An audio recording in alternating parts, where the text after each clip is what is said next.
Hey guys, welcome to my channel. So we were discussing about Neolithic age, that is the New Stone Age, and in that we discussed about how the agriculture and animal husbandry used to be in the period of Neolithic human life. So in this video we are going to discuss about the clothing and the housing of the Neolithic people. So without wasting any time let's start the video. इस video को पहले हम English में discuss करेंगे, फिर इसी video को हम हिंदी में डिस्कस करेंगे. So let's start first of all in English. So about the clothes. In this age, the men started growing cotton and learnt about the clothing. The clay remain of the spindle and loom from Neolithic sites indicate that Neolithic men knew about cloth weaving with the threads of wool, hemp, which is jute, and cotton. The oldest evidence of cotton in the world was found from Mehergarh, which is a site in Baluchistan in Pakistan. Now let's talk about how the housing used to be in the period of Neolithic age. So generally the Neolithic men were living in huts that were made on ground by bamboo and smearing of clay. In Kashmir Valley, but in Kashmir Valley and in Punjab, Neolithic men dwelled in pits, which is called pit dwelling. They used to dig the ground in circular or oval shape and made homes to live in there. To step down in or step up from the pit, they made niches or clay stairs made in the wells to step down or step up. Some small holes at the short distances were made for embedding the post of edges of the pits, which is called post holes, right? So there used to be small holes at the short distances which were used for embedding the post in the edges of the pits, which is called post holes. With the help of this post, thatch of the grass and straws, they used to lay over pits so that they can protect themselves from wind, sunshine, and rain. So with the help of these posts, means kind of the posts, and there used to be some thatch of grass, and there used to be straws. With the help of these, they used to protect themselves from wind, sunshine, and rain.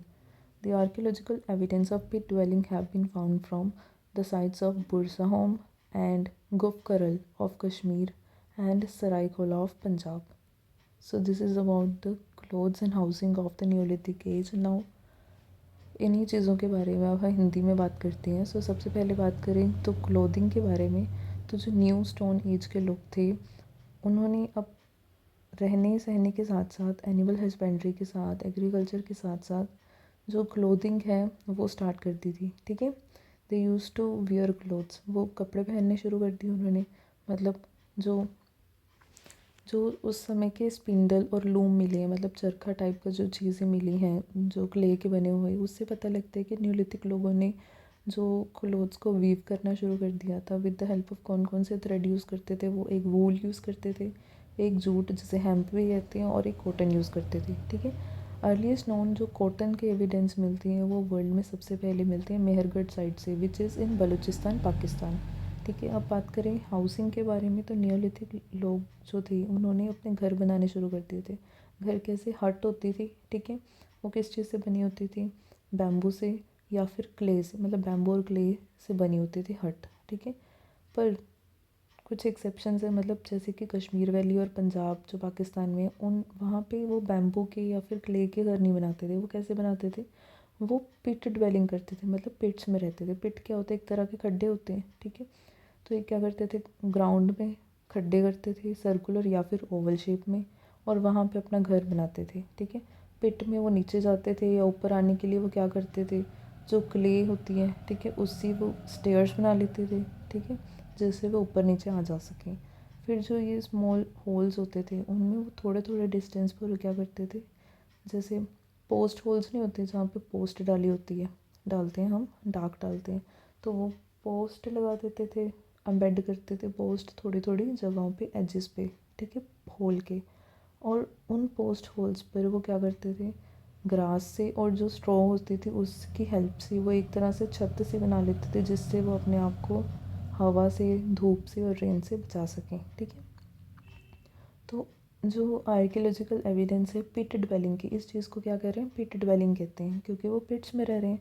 तो earliest known evidence कहाँ पे मिलते हैं हमें? 2-3 sites हैं वो note कर लो, जैसे कि एक जगह है बुरज़ा होम और एक जगह है गुफकरल। ठीक है, ये कहाँ पे कश्मीर में है। और पंजाब में एक साइट है सरायखोला, वहाँ पे मिलते हैं इसके एविडेंस। सो ये थी बात क्लोथिंग और हाउसिंग के बारे में न्यू ऋतिक एज के लोगों की। Thank you so much.